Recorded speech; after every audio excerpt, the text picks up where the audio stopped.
Howdy folks, what this here video is all about is other modes on the dial.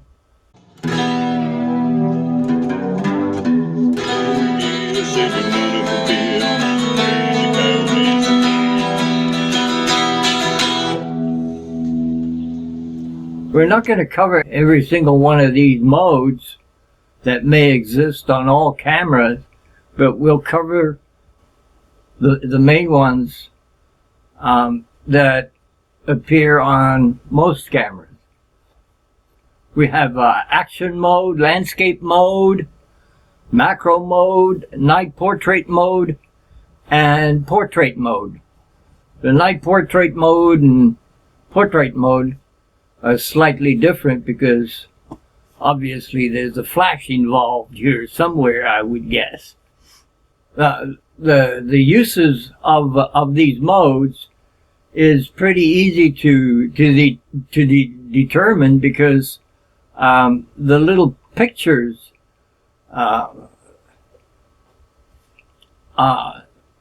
pretty much describe what they do. So you know, like portrait mode would have a portrait. Now these little modes are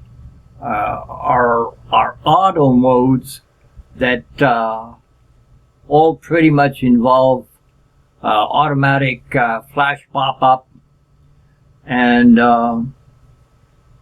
the camera will decide if the flash is needed and pop it up automatically.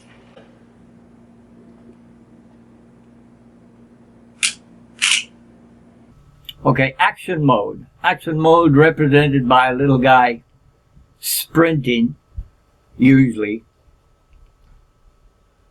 It tries to give you the fastest shutter speed that the camera can muster in the conditions where you're at. You know, hopefully you got a lot of light, and so it can do its job properly.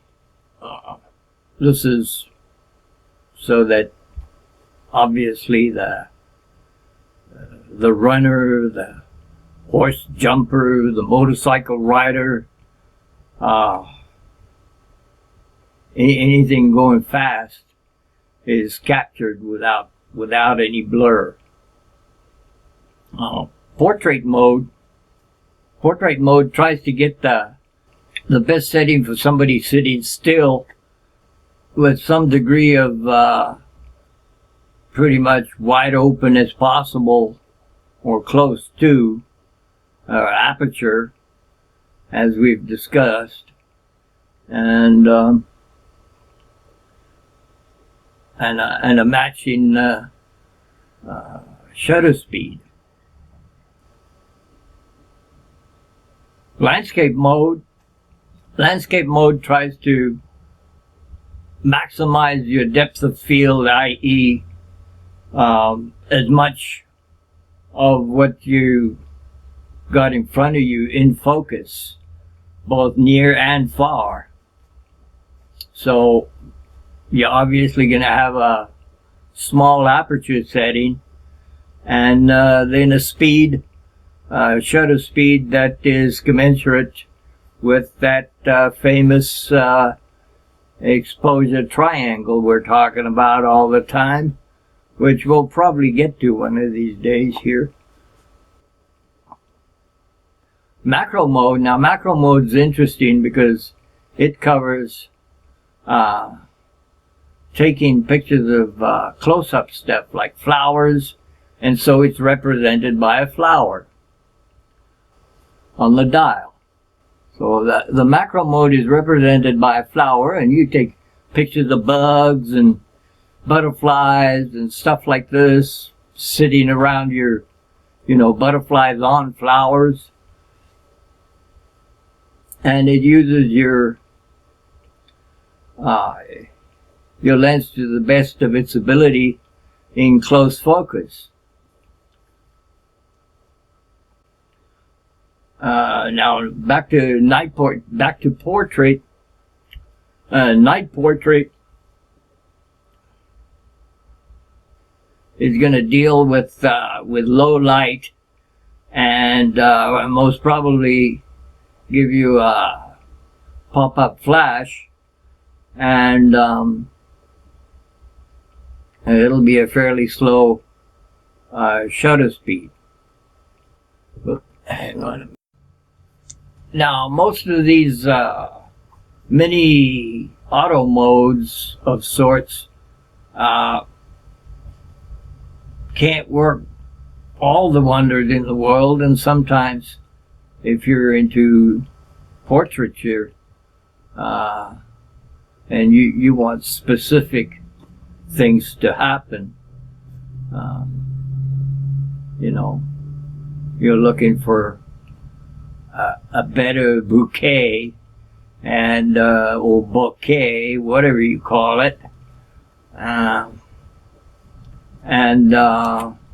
sometimes these settings won't give you exactly what you're looking for. So, you know, this is why you'll probably learn to use your aperture setting, aperture priority, more if you're doing a lot of portrait.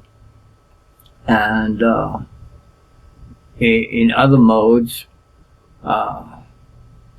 maybe in action mode it's not shooting quite fast enough, or maybe too fast for what you're doing. Some people like to track the target, you know, like a guy flying by on a motorcycle. If you track him with your camera, you don't have to have as much speed as if your camera is not tracking him. And if you're tracking the individual on his motorcycle, you can blur the background and give special effects and all this good stuff, you know, photography stuff. And anyway, so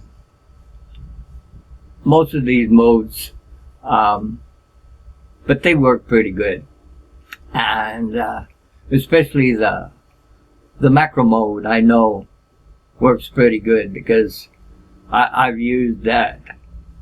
And if you're not a macro aficionado with all the knowledge about macro, then